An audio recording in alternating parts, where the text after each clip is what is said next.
Happy Friday, everybody. Oh, not happy Friday, happy Thursday. Normally we do this Friday. It is Thursday, and it's a little bit later than we thought. I was on a video shoot most of the morning for a product company, and I wanted to make sure they got the things that they need. So it's mid-afternoon here on Thursday. This is Ask a Painter Live. It's a weekly live Facebook show where I use my over 2 decades of experience as a craftsman and an entrepreneur to answer any of your questions.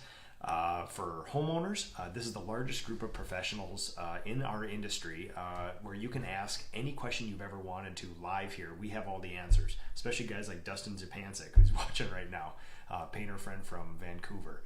And pros, you know what you're here for. We can talk about anything you like: accounting, apprenticeship, marketing, coding science, all that good stuff. So happy Easter to you too, Dustin. Thanks for watching. PDCA contractor question of the week deals with ladders this week. We're going to get through that, and then we're going to talk to the most requested guest, repeat guest ever in the history of the show, my wife Tootse. So this is the 150th episode. I thought it was a nice sort of hallmark episode. Have my wife back on. It's probably been over a year. Close to. Yeah, at least. So we're going to get to the PDCA contractor question of the week, and then we're going to just talk generally. We're going to give a little background of how we met, what we're doing now, and then I have a whole bunch of questions for my wife. So buckle up, everybody. The PDCA contractor question of the week is, how do you select your ladders, and how do you keep your people safe on ladders? So number one, all ladders are good. All ladders are safe. I prefer the heaviest grade aluminum ladders that you could get. I also like them with adjusting legs at the bottom, and I do also like that Werner and some other companies now have bumpers or mitts built into the top of them, so we don't have to now buy a $14 pair of rubber mitts to put over the top and they don't fall off. Other than that, ladders are basically good. I don't do any of the little giant ones, kind of the weird adjustable ones like this. They're heavy, they're cumbersome. We basically use small step ladders. All my step ladders are fiberglass, and again, I get it in one of the highest grades, you know, the blue grade of Werner, give or take, without going too crazy for industrial ladders. Other than that, my people, I'm trying to think if there's anything unique I do. Oh yes, we've been moving into a lot of 4-foot ladders. A lot of times people use 5 or 6 foot. We have those definitely, but for interior painting and stuff, I find that having 4-footers, you don't really need the extra height of a 6-foot inside. We've been doing a combination of the collapsible ladders. I think they're called Pro Climbs, extending climbs, where they collapse down. We like those. They're only good for small usage though. I would not use them outside generally, and I would not use them all day. They're more of just, you have one stairwell, pop it up in the stairwell. Agree? Yeah. and then move on. It's a popular ladder because we can throw it inside our vans instead of putting it on top. And of course, with ladder safety, one thing that I've been kind of yelling about over the last decade is that there's not a safety program that painters can adhere to sort of not only make their people safe, but then also lower your insurance rates and things like that. So what we have to do is I couple together a whole bunch of technical sheets from OSHA about step ladder safety, extension ladder safety, fall hazards, roof hazards, and then I made my own videos too that are actually keeping my people safe, because as we know, reading an OSHA sheet about step ladder safety is not going to make your people that much more safe. It makes them think about ladder safety, but there's not a lot of real world stuff in there. So what I do is we made our own videos, and that people watch them specific to our company to be safe. So, all right. Thank you everybody for watching here. We'll get to Dominic Crowley. We've been talking recently too. Love following Dominic's stuff. He's a painter in Ireland. He does really, really cool stuff that I would be jealous to get my hands on. So thanks for watching. So okay, here we go. Okay. It's time for Tootse. Okay. So, number one, I will stop talking and let you talk. Okay. Where did we meet? At my college. At your college. Where did you go to college? St. Cloud State. And when was this? You were obviously in college. What was I doing? In the military. Yeah. And so I came home. What was it? When I came home on leave one time, right? Yep. And must have been from, where was I coming on home on leave from? I think you Afghanistan. And I went up to college, and you were living with a bunch of people from my hometown, and we just met then, and we kept corresponding. You were sending me brownies and all sorts of stuff when I was overseas, and we were writing letters back and forth, and and then that was kind of, my impression was that by the time I got back, I just assumed that we were gonna like date and be a couple. Yes, was that sort of your? Yeah, it's pretty mutual. It's just it was very natural. Yeah, and I don't think either of us were surprised, like, oh, that's what you thought? I think think by the time we got back, it was just like, yeah, this is awesome. Let's just do this. So, yeah. So, from there, what did we do? I had probably a year or two left in the Army at that point, maybe? A year? You're testing my memory. I know. Well, me too. I don't remember. You're supposed to be the good one. I gotta get my brain going here. There was some amount of time left in the military. Yeah, I met you in March of a year. I don't know. Yeah, of a certain year. I think 2004. Yep.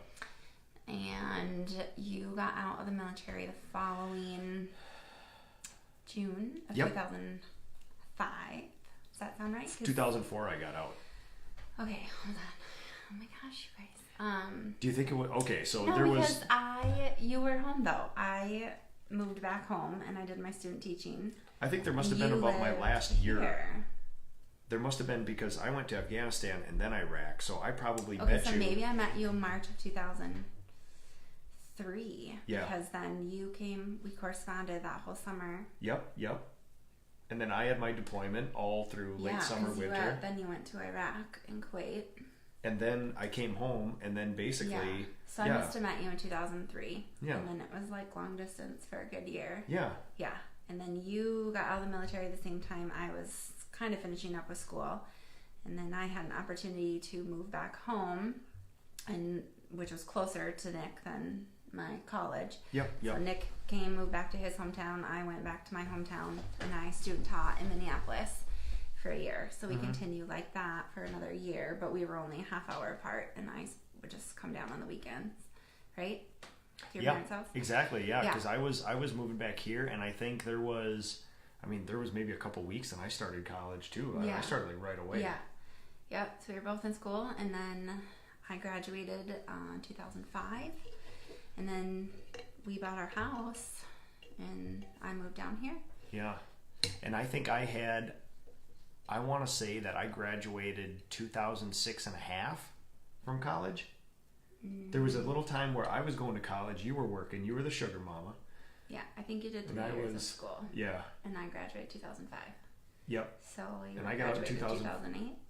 2007, let's say. So yeah, but there We're was really good at math. So, yeah, I got our wedding date tattooed somewhere on me so I don't forget it. So, no. So, yes. But that's interesting just timeline, though, because this was also the time of, like, the housing crisis, the crash. On. Yeah. Mr. Larson's watching. Oh, and Mr. you're Larson. Supposed to be in school. It must be lunch break at the... Mr. Larson is one of our kids' favorite teachers and our favorite teachers in the school. One of the nicest dudes ever. So, yeah. So, yes. But interesting time, though, to give it context, because a bunch of very interesting things happened.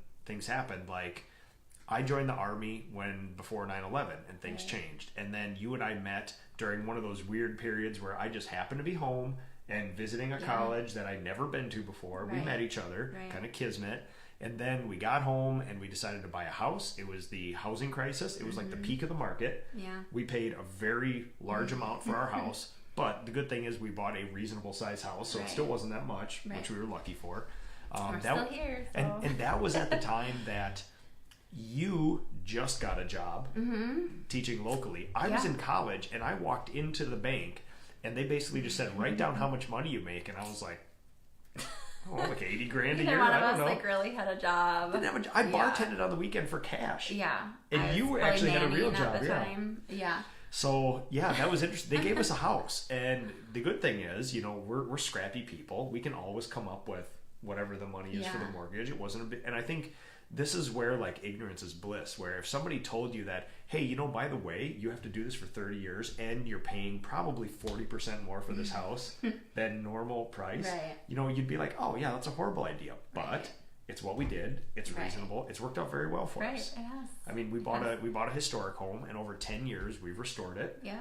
And we get a lot of joy from this house. Yeah. This is 14 years in June. Wow. I lived here. That's a lot of time. Yeah. That's a lot of time. Yeah. Interesting. We So never yes. thought we'd be here this long.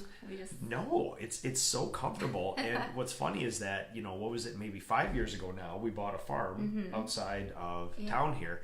And at night, it's noisier at the farm because of all the frogs and the crickets than it is in town. In town, it is so deathly silent here. Where we are. Yeah. We have been so lucky. There's no music. There's no people yelling.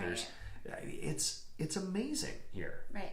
And our kids now, they're of the age where they wander around a little bit. And it's good here. Yeah. We lucked out. Do you have any regrets about buying this house in this area of this town? No. If you could have done something different, what do you think you would have done? Of buying this house? Yeah, like at the time. Like, let's say you and I know each other. We don't have any kids yet. We're just getting jobs. Would you have done anything different instead of plunk ourselves here? No. Yeah. We didn't really... I don't know. We didn't really have the desire then to live in the country. If I knew then what I know now about myself and our desires, I would have tried to just get something in the country right away. Yep. But we didn't have that desire. So it wasn't immediate. I think I've seen us not be both crazy and be more moderate. I think both of us came from different life views where the farm life, wilderness life, eating animals that your husband may or may not have killed probably didn't revolve around in your world or be of that much interest to you. Right. And a lot of the things that I've been moderated on, a lot of the things I've thought of, because I thought I would just build my own cabin in the woods and maybe we'll get a solar panel and why not do that? And it's okay, both of those ways are fine, but it's I think we've both moderated each other to where I think our vision is aligned on all this stuff, where we want a rural life, but we're not preppers. We're not off the grid people. Right. We enjoy downtown Minneapolis, downtown Savannah, Georgia, but we also like just being alone. Yeah. But with each other, most of the time. Most of the time. Yeah. So, yes, yeah. I think I've come a long way. I grew up in a large suburb, and so it was an adjustment coming to a small town, but I wasn't super rooted where I was. I didn't really care to stay just because it was so large. And I was insanely rooted. And it was you were just so anonymous, and so I wasn't really adamant about going one place or another. I didn't really care. And Nick was really adamant about coming back to his hometown, and I was open to that. And so I did. It was an adjustment when I moved here. It's a big adjustment. And not, I would say in hindsight, it wasn't a big adjustment because it's like Green Acres. Now you're living on a farm. It's I am so ingrained in this community that I live and breathe this, and people know us, and we just, these buildings and this town is a part of us, and you're stepping into something that felt like this was this created thing already. Yeah. And that was my impression. Yeah. Yeah. The hardest thing was just the convenience. Growing up in a suburb, I could drive 5 minutes in any direction and be at a big box store, a Target, a grocery store, a mall. And here, I'm only 30 miles south of where I grew up, but that stuff just is not as readily available here. So we're still driving that way to go to Targets and larger stores. We do have a lot of options that have come this way since I moved here, which definitely help. And then, honestly, Amazon Prime has saved my life in a small town. But now that I've been here, I lived here longer than I've ever lived anywhere in my life. I didn't think about that. I mean, city-wise, I stayed in the same city, but I've never lived in a home this long. So I wonder, you know what? That's a good question. I don't think I have either. Yeah. I think because we probably moved at least 4 times when I was a kid. I think the longest I ever lived in a home was 8 years, and then we've been here for 14. I'll do that in a second. Okay, lost my train of thought. No, but anyways, sorry. Okay. What I was gonna say is that now that I'm here, I've been here, I've adjusted. Amazon Prime has come about. Free shipping with Target. Yeah. It drives me crazy actually to go back to the city, and not necessarily the city where I grew up in, but just in those large suburbs. I'm like, oh my gosh, there's just so many people and there's so many stoplights, and Amazon Prime is my wife's other boyfriend. Yes. Yeah, I may or may not know our UPS driver by name. Yeah, so now you couldn't get me to move back to a large city. It's just, I do not like that. So everybody loves their hometown, and everybody's biased towards their hometown. But honestly, I think by kismet, I was born in a place that ultra friendly, world-class schools, strong business community. Right. I think we actually did get lucky. Right. You know, and it's not just this biased view because I grew up here. This is actually a really good place. It is. To live. And it was a little hard to kind of break in at first. Of course it is. Being the outsider. What do well, they you're call German. us? The transplant. Yeah, exactly. Or whatever. Yeah. My wife's from seriously 31 minutes down the road, and we're all Czech, and she's German, and that's enough of a barrier in Minnesota to be like, oh, who's this over here? You know? So it's a little hard, and Well, a good story is that my great aunt, who passed this last year, devout, Roman Catholic. We bought a house together, and she did not speak to us until we were married because we were living in sin. And this is a great aunt who lives 6 blocks away. Right. So if she's even critical towards me as like one of her only relatives around here, bringing in a city girl is a whole other thing. So. And we forced you to eat squirrel soup at her house without telling you. I didn't eat it. I was smart. Or we tried to get you to eat squirrel soup at her house, yeah. So, let's get to a few questions here, and then I have all of my questions for you. There was just one. What's my favorite trait? Yes, so about you? Mike McGrath is awesome. That's actually one of the questions on my list. Oh. Mike McGrath is one of the awesome painters that I got to meet in person in my Northeast tour. He runs an awesome painting company, and he's actually on vacation in Florida right now. So thanks for rubbing it in. We got 3 inches of rain yesterday here, and it's 49 degrees. So it's better than snow. Better than snow. Yeah, that's how bad we are here in Minnesota. Better than snow. So yes. So okay. So do you want me to answer that, or do you want me to answer this? Answer that. Okay. So you know this. I've told him this before, but my favorite trait about you is that he follows through with things. So he says he's going to do something, and he does it. He'll say, let's go to this wherever. Let's do this vacation. Let's plan this. And he always makes it happen. And that's a huge trait that I appreciate in him. That's awesome. Oh, yeah. Let's see who else. John Harrell, how's it going? Happy Easter to you too, Steve. Ron Ramsden, Jeff Bauer, Simone. Oh, Steve, you guys sound like my wife and I. I'm a country boy, and she's from Chicago. So I am probably more of a country boy than I was growing up. I was probably you were a suburbs girl, and I was a outer suburbs boy. Yeah. Like I fished a little as a kid. I started hunting 3 years ago. We're not like redneck country. Yeah, it's like like I owned shoes before I met you. You know what I mean? Like, so what's interesting is that I'm getting more and more interested into that sort of thing. Right. And and I think that you're finding the good parts of that and trying to steer me away from the stuff like you don't need to make your own clothes, Nick. But meanwhile, spending time outside with our kids is insanely valuable. Right. And the reason we bought that farm out there, it's like a 20-acre little nature preserve, is because we want our kids very soon, hopefully, to have that muddy feet lifestyle, like just exploration and stuff. Open the door and run. Yeah. Oh, Ryan Turry, thanks for watching, Ryan. Ryan's gonna come out and see our farm with his family here soon. So, Carolyn, I'll never live in the city again. Loving in New Prague. I'm hoping Amazon starts same day. We are so spoiled. I remember the talk 3 years ago was like, why can't we get a Target in New Prague? And now nobody talks about that because Amazon is here. Right. And then Amazon was here, was like, oh, we're saved. And now it's like, when I get the 2-day, it's just not, Right. There are some things that we don't have access to, like, shipped, grocery delivery, and all that sort of thing, but we manage. What's funny is I could probably get 40 gallons of paint delivered to our house within 2 hours. Right. And we couldn't get a head of broccoli delivered within a day here, which is interesting. That's true. But But if you spend as much money as our grocery store, they'd probably drive it over do. personally too. Oh my gosh. Mike headed to Costa Rica. So Florida wasn't good enough for you, Mike. That's awesome. So that's awesome, man. I can't wait to see some pictures there. Oh, thanks, man. I really appreciate it. I feel the same. Okay, here. Why don't you read this one from Dana? Dana's awesome. She's another paint business owner. Hold on.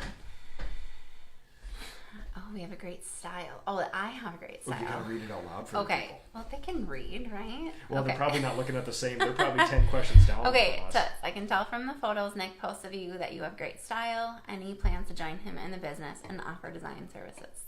No.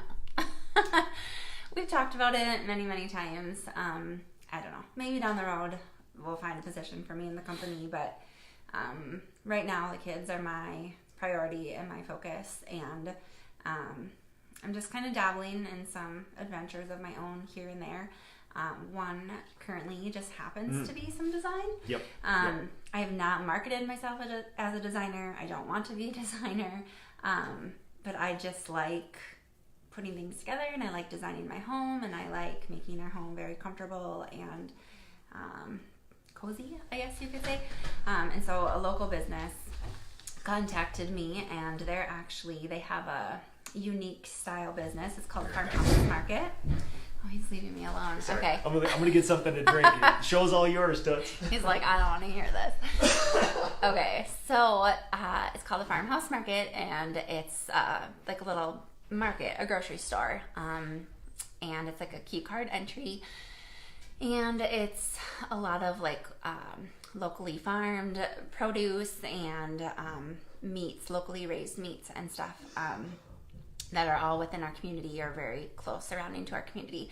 And so that's the concept of that store. It's in an old building on Main Street, and she has some space above with like 2 bedrooms and a common living space that she's going to be turning into an inn, which is currently in the works. And so she reached out to me and asked if I would be interested in designing. Design maybe is not the right word. I didn't like create the layout, the bathrooms, like the structural stuff. But basically I'm just kind of coming in and decorating, I guess would be more of a better term. Mm-hmm. But I feel like that's not super accurate either. I mean, there's a word between those two that most accurately designs it. I think there's a friend of mine on social media, Jay Nuring, who does that. It's not just furnishing. Buying. Yeah, exactly. It's not buying a house plan and putting it in your house or telling you which couch to buy. It's more just like coming up with, it's more of an idea and then bringing that idea to Right. So I'm not necessarily saying like, okay, get this, this, and this. Like, she's just like, pretend that this is a bedroom that's in your house, and here's the credit card, and outfit this room with everything that we would need for guests to stay in it. So I'm currently working on that project, and then we'll see where that takes us. So that's supposed to go till, they're hoping to open that space up in June. So it's really fun. I'm learning a lot through it. Someone gave an angry face. Awesome. Maybe we're not getting to their question quick enough. We'll find you, angry face person. Yeah, it's really fun, and I hope that it's gonna kind of create some more opportunities for me within that business. But I've already had some friends ask if I want to like do that, and I just really don't. That kind of takes the joy out of it for me. It's tough. It's the difference between decorating your own house on the weekend for fun and then charging somebody for it. Yeah. It taints it a little bit. Right. Sometimes. I don't think I'd want to do it full time, but it's a fun challenge for me. It's something that I've never done before. I kind of describe my style as like curated. We've lived in this house for 14 years, and it's been 14 years of searching for and collecting things and finding things that work better for the space and replacing things. So it's really unique having to go buy everything that one space needs at once, which is fun and exciting, but it's a little challenging too, because I really want it to feel authentic and not just like I went to Target and bought a bunch of stuff and put it all together. So, okay, who's giving me angry faces? And the teeth. And you have sleeves in all your teeth. Oh yes, because we're not country people. Yeah. Oh, yeah. I thought you just meant I snap a lot. All right, angry face people, we're gonna find you here. Aldi has some Instacart now. Okay. I do shop at Aldi, but it's like a half hour away, and so it's just sometimes it's not worth the drive to get there. But that's cool. Oh, Natalie Newbert. She's part of a big family paint business. Nice. Yeah, she's awesome. I got to meet her at a national event too. But yeah, nice compliment for you there. Right. That's funny. Hold on. Carolyn said my favorite part was when you did the wallpaper. That's actually what got me this current gig at the farmhouse market. They were like brainstorming and talking, and they were like, oh my gosh, they referenced that Instagram picture that I shared of that wallpaper, and they're like, who thinks to wallpaper the back of their entryway? And they're like, we need her. And so that's kind of what got me that job. Oh, so it was the one, because you helped a friend with some buffalo plaid as well. Oh, yeah. But that's not the one. That's that. Well, maybe you did. I did share. Okay. Well, but anyways. It was the one. Yeah, that was my friend Alicia. I'm talking about the black and white buffalo plaid that's behind our back door at home. But yes, I did help a girlfriend wallpaper. Oh, yeah, the one that I did and filmed? Yeah. Yeah. Oh, wait. Alicia? No. He wouldn't let me wallpaper. I was like, Are you serious? Kind of set me up with the right stuff. He's like, I'll just move over. I'll do it. No, it was fun. I wanted to do it. So when you got that stuff, I was like, every time you ask me to do something around the house, I'm just like, oh.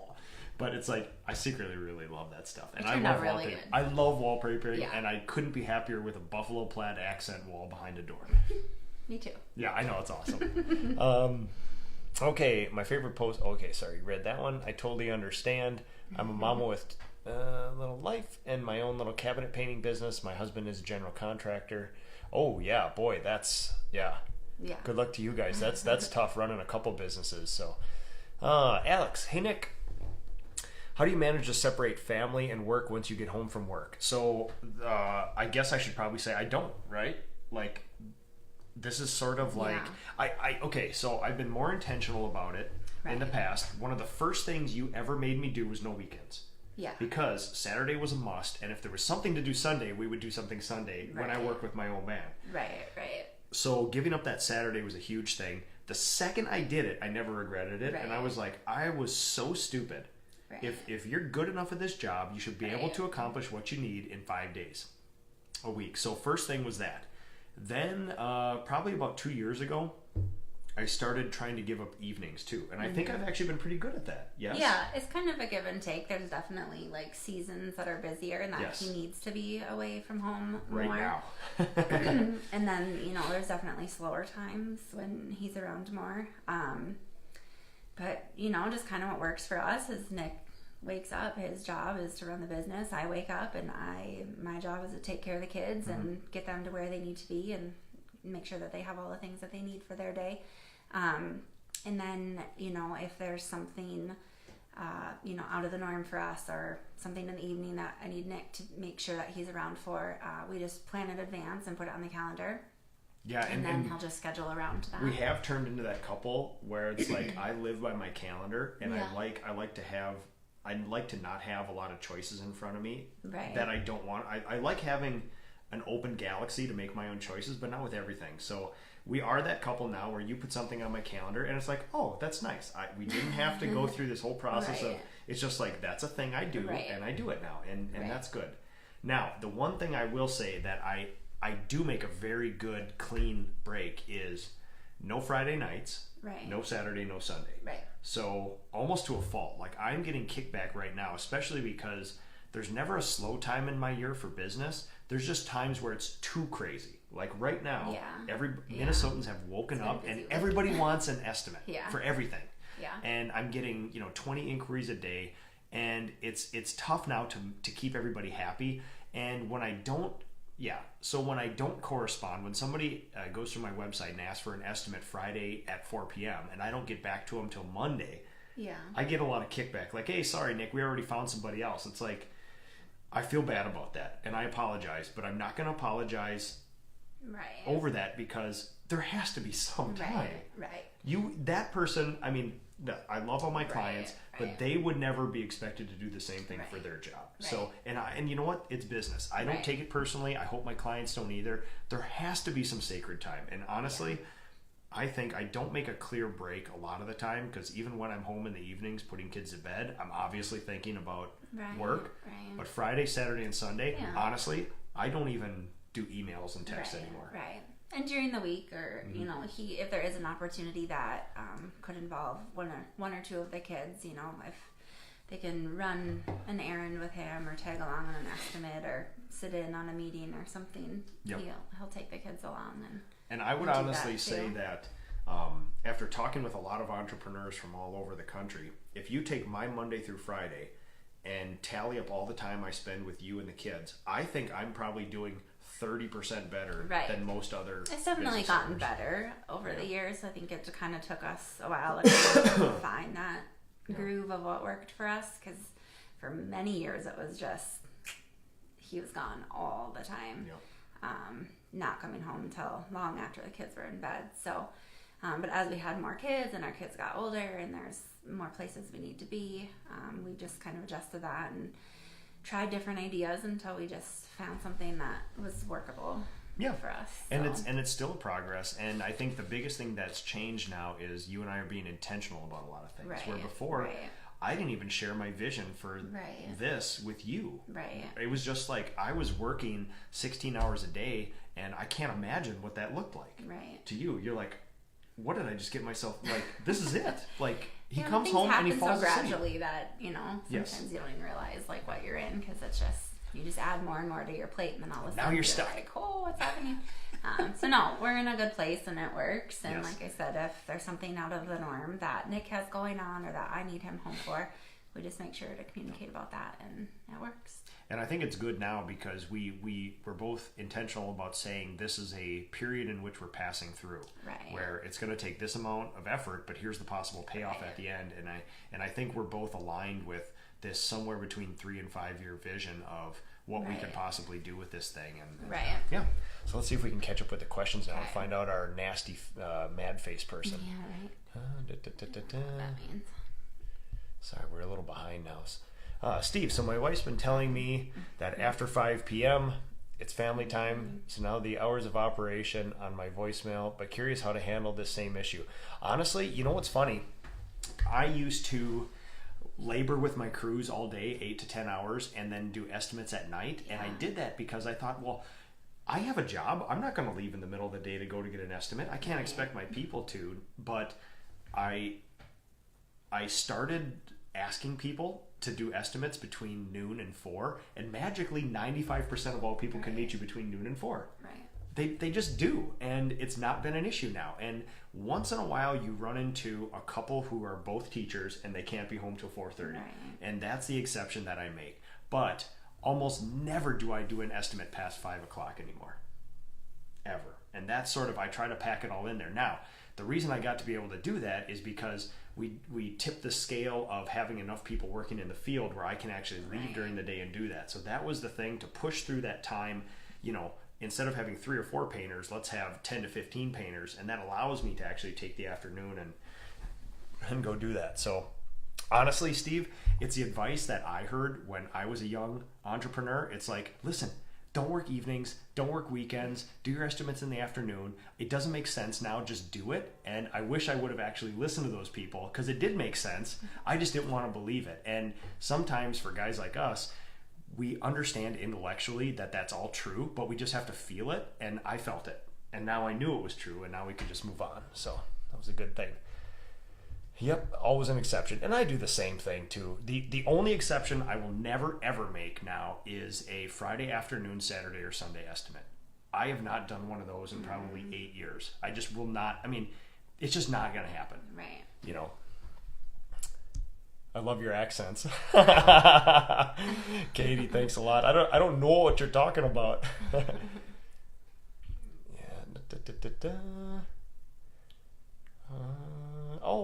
Clayton saying hi from Massachusetts. Thanks for watching. Sorry, the camera's just far enough away where the writing's real small. Jim, enjoying the show today, sitting in Chicago traffic on my hour to the PPG store. City traffic, yuck. My wife also put the kibosh on working past 5 p.m. Good for her, man. Good for her. Steve Dowd, phone's insanely busy. Oh my God, yeah.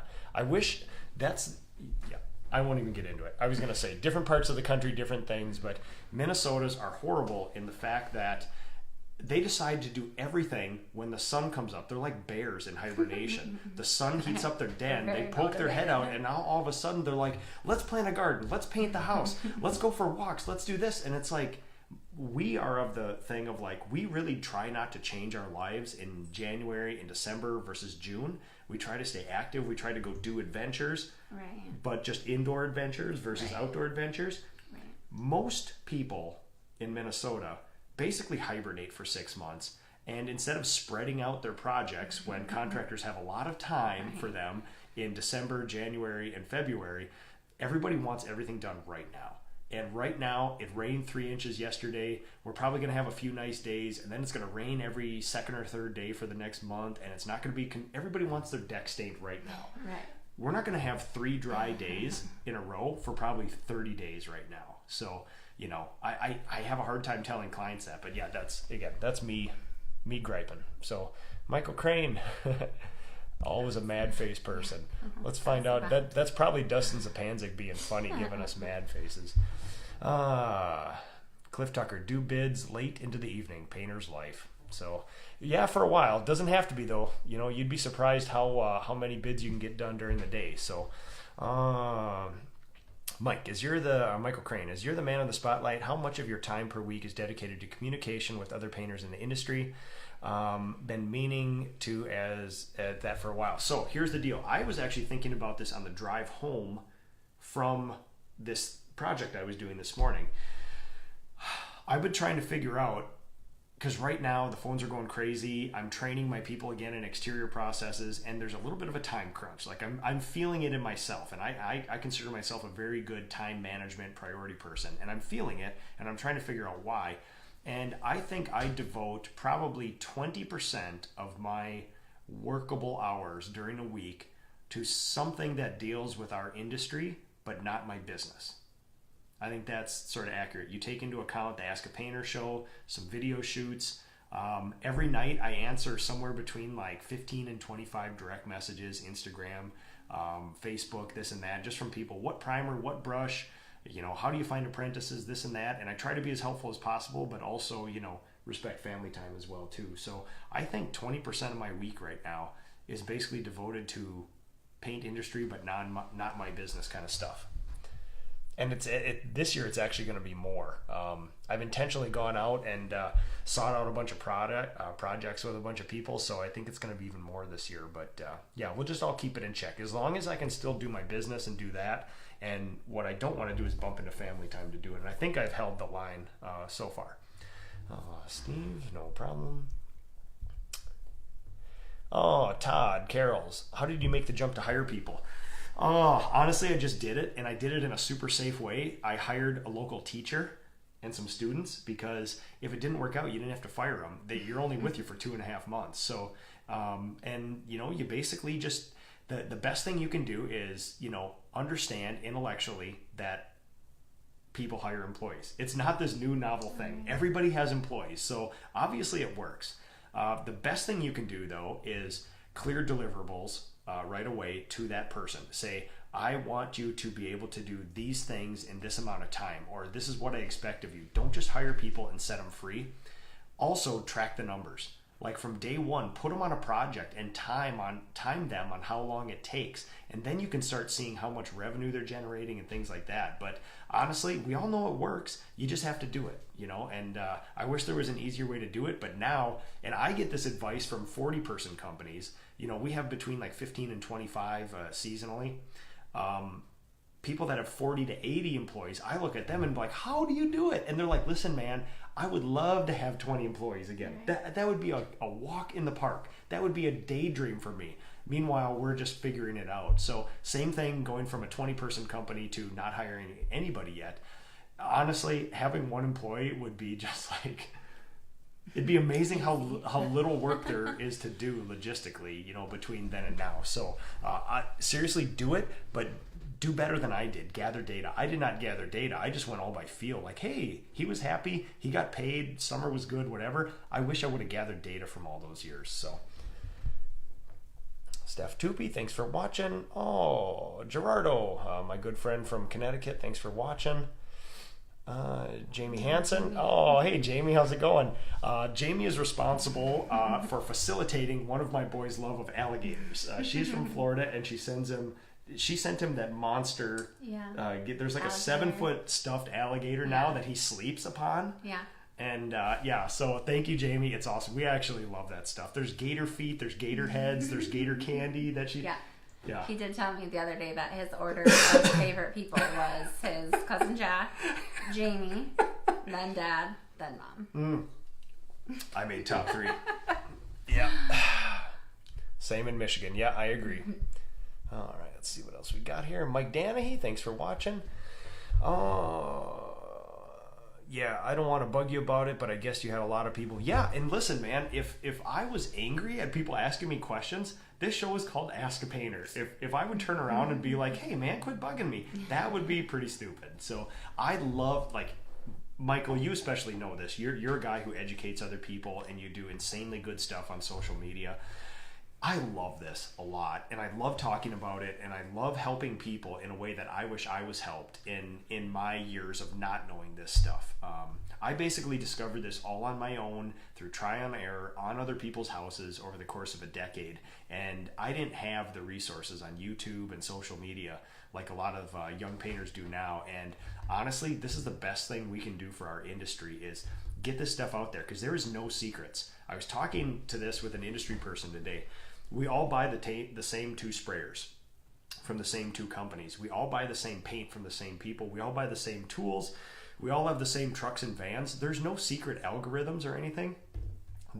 And we all use QuickBooks. You know what I mean? There are no trade secrets. 90% of our success or failure is effort. So, like, somebody was asking me, aren't you afraid about divulging all this stuff? Like, right now, I could give somebody my Microsoft Surface. I could give them my truck full of tools. I could even give them one of my apprentices. Now they have to do it. And if they didn't do it, that would be it. So it's 90% effort. You cannot just take what one person built, give it to somebody else, and be fine. So, Danny Turry. Hi, guys. Amy, what do you love most about what Nick is doing, and what do you hate the most? Ooh, another 2 of my questions. Okay. What do I love the most? Should we talk specifically about the painting business or me personally? Probably the painting business. Yeah, okay. Yeah, he's just super passionate about it. He hasn't plateaued. He wants to keep learning more, better ways to do things and ways to improve. And he wants to just, he has a vision, and he's really passionate about making that happen for himself and his company. So that's probably what I would say I love the most. What do I hate the most? I mean, I don't hate anything. There's parts of it. Yeah. What? You could say. No, I don't hate anything. There's parts of it are hard.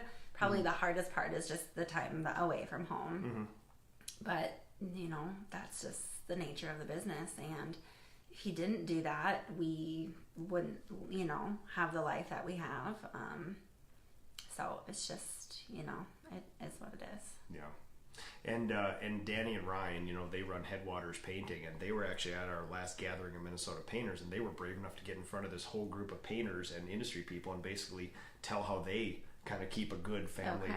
And one of the coolest things I heard them say is, the business is not our marriage, and the marriage is not our business. Right. Like, if one is doing good, it doesn't mean the other is good. If one is failing, it doesn't mean the other one is failing. And it's really good, like, to hear young people like that in the early stages of business being that intentional about it. You're doing it way better than we did, because I basically didn't talk to you, and I just white knuckled it. I was like, this is what you do. If you start a business, you work 27 hours a day on that business. And it probably would have helped if I just would have vocalized that to you at the start and said this wasn't going to be forever. I mean, I still can't imagine what you were thinking those first bunch of years, because that must have been like, I don't remember it was thank hard. God for that. Yeah. It is what it is. Live and learn. Cliff, trying to transform from a mix of exterior and interior work to interior only, cabinets mostly. Tired of fighting weather in Illinois. Exactly, man.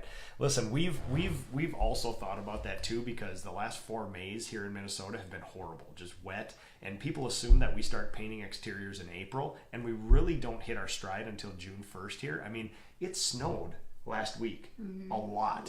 Like, we got a foot of snow. There's still snow outside, and we got 3 inches of rain, and everything's flooding again yesterday. So it's like, everybody, the worst thing about my business right now is that everybody thinks that I should be outside painting for the last month, and I really won't start for another bunch of weeks here hitting our full stride. And that's the hardest part, because everybody wants everything done in May right now, and just trying to be realistic with people, so that's not fun. Russ Perry, thanks for watching. Brian Matley, how do you balance marriage and owning a business? My business has blown up and I need to learn balance. I have a wife and 2 kids plus 8 guys at work. I've been in business for only 2 years. That's awesome, man. And one of the best ways you can do this is probably 2 things. Number 1, be intentional about, I won't work past a certain hour in the day. I won't work Friday nights. I won't work weekends. Whatever those parameters are, do that. Also, understand that a successful business is not how hard you work. A successful business is actually how much value you create. So at the early stages of a business, I could not recommend more white knuckling it. Spend as many hours as you're comfortable doing without ruining your marriage, but understand that that's an end. And if you've been in business, for me, like 10 or 11 years, and you're still going 17 hours a day and not being fully fulfilled, you need to be better at this. Like, you need to create more value with 8 to 10 hours in the day and not have that take 16 hours a day. I mean, you ask the same of your painters. If your painters, it took them 16 hours to do what you expected them in 8, you would call them a bad painter. So as business owners, we should be able to accomplish what we need to accomplish in 8 hours. We do this to ourselves. We don't need to hire 8 people. We don't need to have 20 people. We don't even need to have 1 person. If we do that to ourselves, I would always say, if I could re-engineer this thing from the start, I would put a parameter on my day of saying, you've got 10 hours. And basically, all your phone, your computer, and everything shuts off at the end of 10 hours. You're not even able to work on your business anymore. Whatever you can accomplish in 10 hours, 5 days a week, that's it. And I would do that again, because that would have forced me to not limit the size of my business, but make me more effective at what I do. There'd be a constraint on it. So honestly, Brian, that's what I would put the constraints on now. It doesn't seem like it would be good, but honestly, it'll force you to hire good people around you too. So John Newbert's an awesome guy. Had him on a Ask a Painter show. Super smart guy in the industry, runs an insanely good painting business, and his daughter Natalie was on here too. So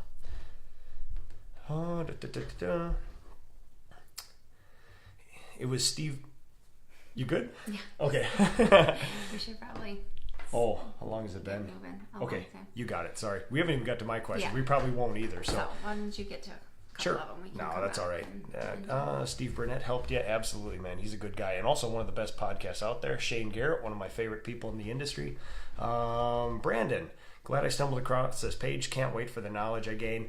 Absolutely. And you know what? Also, I go do a live with lots of people. I take suggestions for topics. We answer any questions. Also, I don't have all the answers. So if you do something that you think you do really well, get on here and show other painters how to do this. Because this is not me having all the answers, telling other people how to do it. This is all of us trying to help each other out. So, all right, see if we can catch up here. Keep up the great work. Thank you so much, Kevin. Steve, just a sec. On conference call with a painter buddy in Minnesota group. We do it every Friday, about 25 of us. Almost at the end. Awesome. That's really cool. Oh, that's silly. Rick Power, thanks for watching. Okay, let's see. Maybe I'll pick out, I had lots of questions for you. We'll save them for next time. What's your favorite color? Yellow. Yellow, okay. What's the best home improvement project we've ever done at this house? Oh, we've done so many. Can I have 2? Of course. Okay, taking out all the carpet and refinishing the hardwood floors. I wouldn't have even considered that. This is we should say 1917 this home was built in, 100-year anniversary last year, almost fully restored. Yeah. You and I. Yeah, yep. What's not restored? We've done it all. Really? Yeah, we've basically done everything. Yeah. Yeah. Okay, so hardwood floors throughout, and then the bathroom upstairs. We have a really awesome bathroom. We took a closet and we subway tiled the entire thing. It's we call it the prison shower, because it's like when they used to bring old-timey prisoners into old-timey jails. They throw them in a room and they hose them off like that. Yeah. We have a waterproof room to throw our kids in and hose them off at the end of the day. I can post a picture in the comments yes, please afterwards. Do. Yeah. But it is really like our pride and joy. Right. We're never going to be able to replicate it, and it's going to be really sad. I know, right?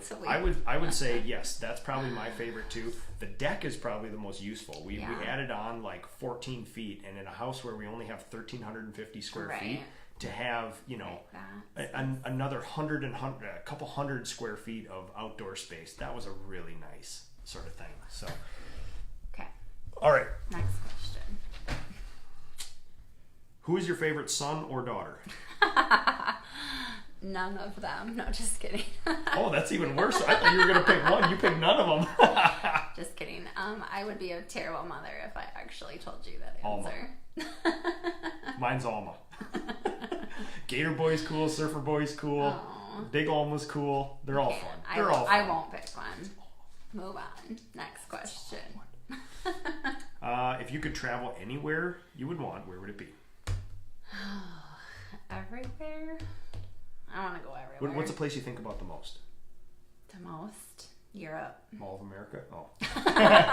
No. Europe. Where in Europe? Europe's a big place. Like, is there a particular country or thing you want to see? I really want to take Aurelia to Paris. Yeah. She's got a strong desire to do that. I spent some time living in Germany when I was a kid, and I have zero recollection of it because I was a baby. So that would be fun to redo and kind of match up those pictures from family photo albums.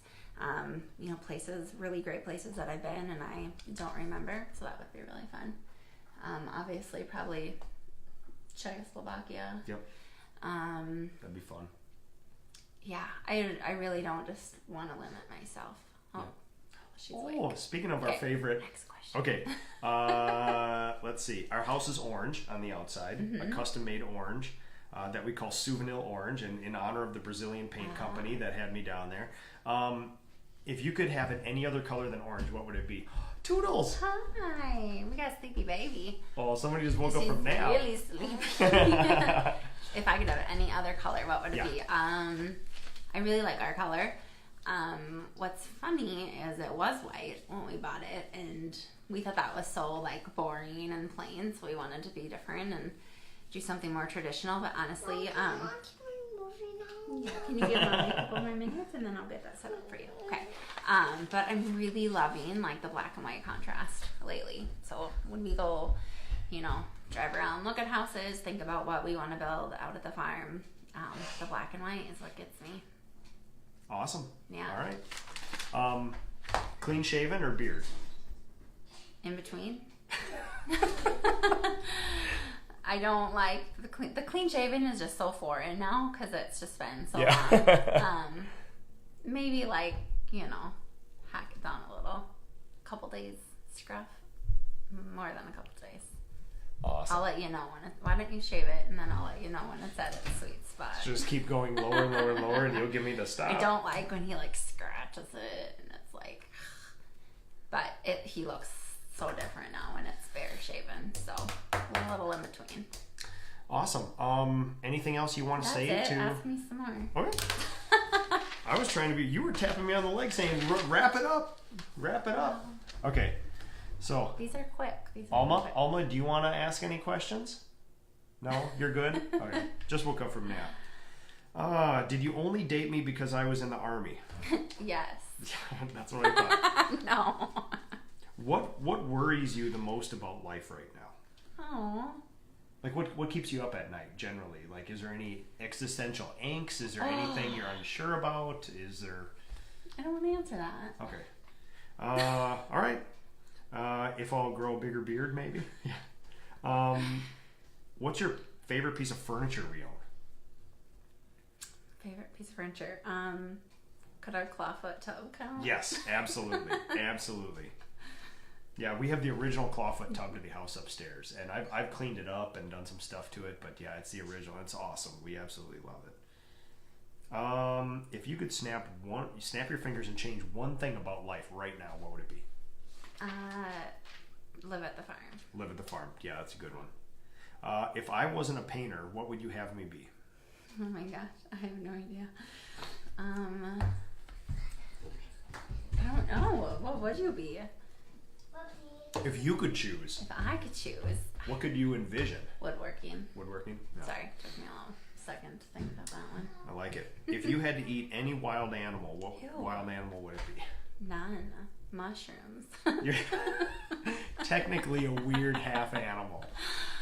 Oh, that's hard for me. I'm weird about meat. It kind of creeps me out. But you're pretty brave, though. I mean, I have to say, come a long way. Yeah. Let's say that. A wild. If any one of the forest critters that run like around here, any of it. if you had to. Oh, she made this for you today. Oh, did you make me some Legos? Thank you. I really don't have an answer. They're so cute. Dear, Our favorite. I don't really like any of it. Okay, next question. Way to get around that one. Do I embarrass you when I wear overalls? I've kept it to only work so far. I'm thinking about making the transition into personal life as well. No, it doesn't embarrass me. You went to dance? High five.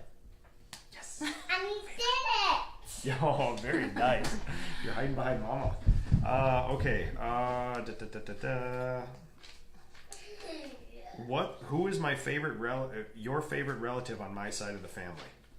Uncle Jay. Well, Uncle that's Jay. that's hard because your That's name tough. was pretty great too. We got Jack and Nora. Yeah, We got Jay, Nana. yeah. There's a whole bunch of cool people now. Yeah. So I'd say Nana. Nana's probably one of the coolest women I've ever met in my life. she is my Czech grandmother who still plays like street hockey with great grandchildren. She's and the sweetest. yeah, she's the best. And Yeah. one of the best bakers on the face of the planet. And Yeah, and she lives in a different state, and she just loves us so good from afar. And yeah, she's a great person. Favorite beer? My favorite beer? Yes. Summit. Pale ales, right? You're Yeah. a pale ale person? Yep. Your dream car? My dream car. Does that mean you're gonna get it for me? You a can have Durango. any white Dodge Caravan. I am you ready want. to trade in that mom van and get a Durango. When we build our farm at the house, what color are we going to paint it? White. Do you want any more children? No. Nope. That was a quick one. You want it to be She pink? wants a pink house. Let's see here. Dream car. What was You it? just asked me that. Well, you said just sell the mom van. No, I said a Durango. Oh, okay. Sorry. Okay, let me find another one here. We've answered a lot of these actually on here. I like these like short. You look up there and Snap. see if there's any new ones up Okay. there. How do I get it to go down? There we go. What's the worst trait of mine? Like interpersonal relation sort of way. Interpersonal relations. Yeah. What's the worst thing? That you snore. Oh, Can I say that? it's a lot of years of respirator use. Yeah. Let's find another one. Well, let's see.